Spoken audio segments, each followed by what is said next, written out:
I've said it before and I'll say it 100,000 more times. What goes around your eyes ends up in your eyes. And this matters because the makeup you wear, the lashes you wear, the serums you use, the skincare products you use, and every other choice you make about these products around your eyes literally ends up in your eyes. Optometrists are the predominant primary eye care professionals in the US, which means our profession has the opportunity and I believe the responsibility to talk to patients about their eye health in relation to beauty and skincare products. I think that this is so important that I've chosen to create in my practice an aesthetic clinic that has a culture of focusing on eye health. And if you've never heard of a setup like this, today I'm going to talk a little bit about skincare and eye care and reasons why a skincare clinic makes sense in an eye doctor's office.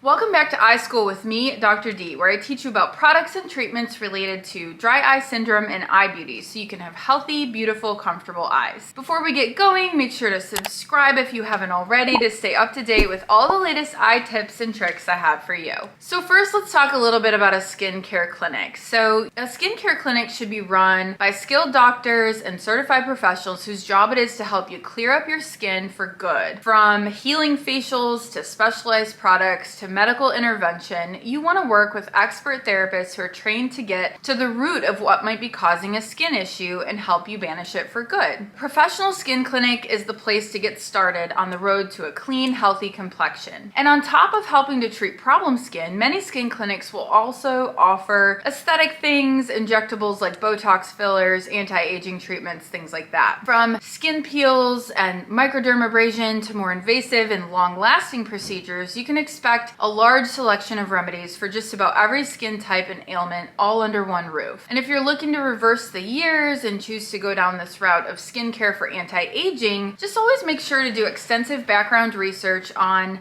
the clinic you're going to in advance in order to understand the risks and long-term effects it could have on your complexion. On top of having, expert care in a skin clinic, many will also sell a selection of healing skincare products so that you can carry on the hard work at home. And honestly, I feel that much of your results really comes from your home care more than it does the in-office treatments. So depending on your skin issue, most dermatologists will set you on a course of aftercare that will be carefully monitored, meaning that you need to go back for regular monthly checkups until your skin is in tip-top shape. And it's also important to remember that most skin ailments cannot be fixed overnight. So it's really a slow process typically when you're working on your skin, but the results are definitely worth it. So let's talk about some of the players in this realm and look at, we're starting to think about what kind of skincare clinic you want to go to. So clinic consultants are oftentimes called estheticians. An esthetician's scope of practice is going to vary from state to state, but typically they're allowed to cleanse,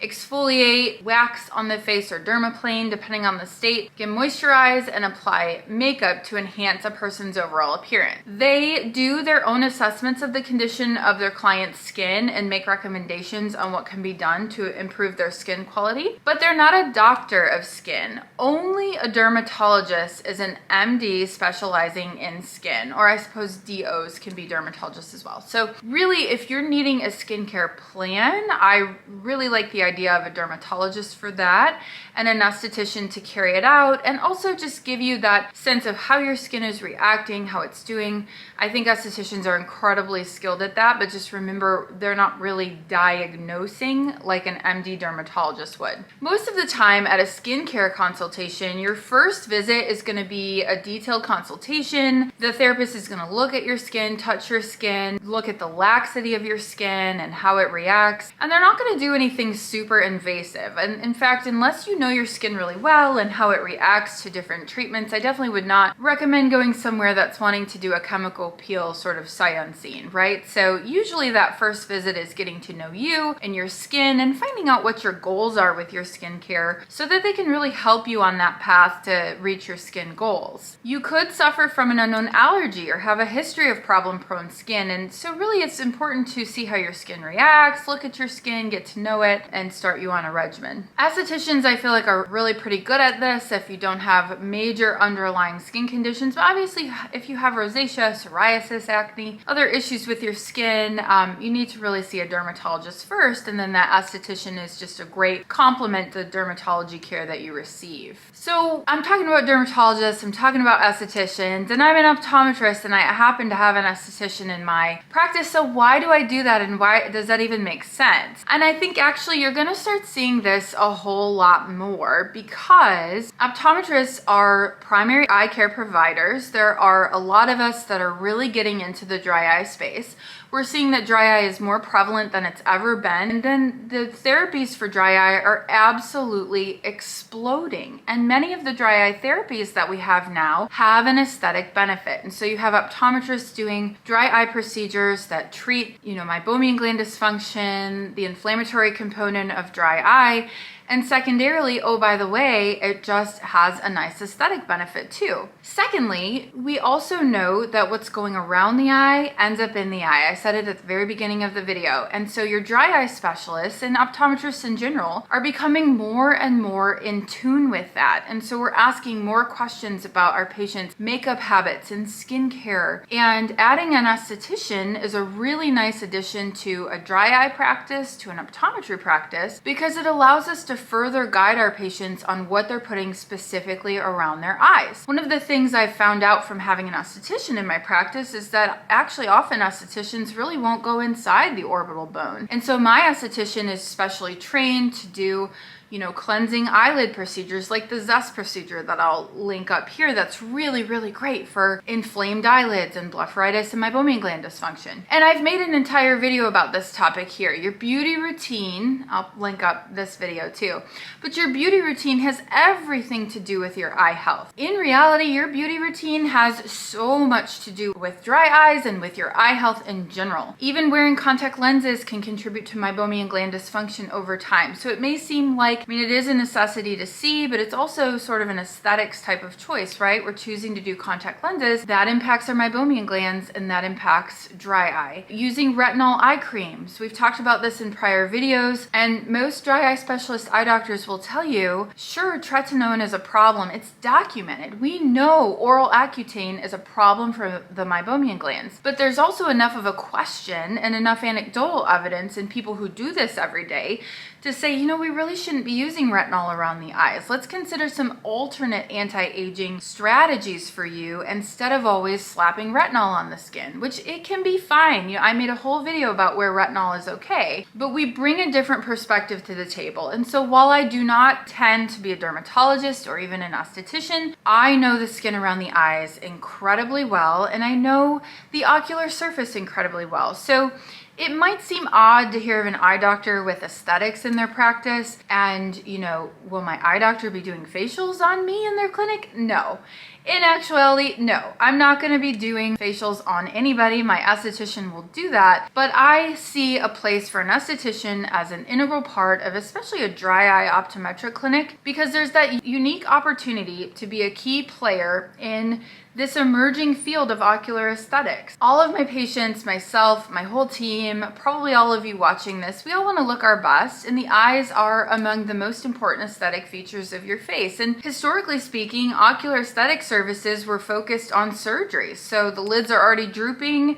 Let's do a blepharoplasty. I made a whole video about blepharoplasty. Eyelids that turn in or out, we can make those work better, if you have lashes turning in, but there was nothing really ever about the non-surgical description of ocular aesthetics. So now we're focusing not just on the eyes, but the face, the skin around your eyes, which I think plays an important role in dry eye development. I talked about in another video about how dry eye is a skin disease. It's not an eye disease, which is a big statement, but I really think that there's something to this. So I've been an optometrist for 10 years or more now, 13 I think, and I get asked about my recommendations for makeup and skincare routines enough times daily to realize that I needed to be paying attention to these questions. and figuring out the answers for my patients to serve them better. While my aesthetic journey started in my dry eye clinic, because patients who had dry eye, it affected the appearance of their eyes, the skin around their eyes, and we really had to work on rehabilitating the whole periocular area just to rehabilitate the ocular surface. But it has made me realize that there is such an overlap between a skincare clinic and an optometry clinic, and especially in a dry eye specialty clinic like my own, where we're offering intense pulse light, radio frequency, and other things around the eyes that have an aesthetic benefit as well. There are, of course, times when you might need to see a skin doctor. Those are dermatologists. And in fact, the Skin Cancer Foundation and other experts recommend seeing a dermatologist once a year or more if you have a chronic skin condition, or if you're at high risk of skin cancer. If you have a mole or freckle that's changing in shape or size, if you have rough scaly patches on your skin, if you have a rash that covers more than 10% of your body, especially when accompanied by pain or fever, if you have persistently dry, itchy, or reddened skin that doesn't respond to your primary care doctor's treatment, if you have severe acne that tends to cause scarring, patches of skin that are lighter or darker in color than the rest of your body, sores that don't heal, unexpected hair loss or bald spots, signs of aging or unsightly veins, those are signs that one of your conditions might be something a dermatologist would be best suited to treat, like eczema, pitty rosacea, which we talked about in a recent video, alopecia, vitiligo, and a bunch of other conditions I'm less familiar with, right? But if you care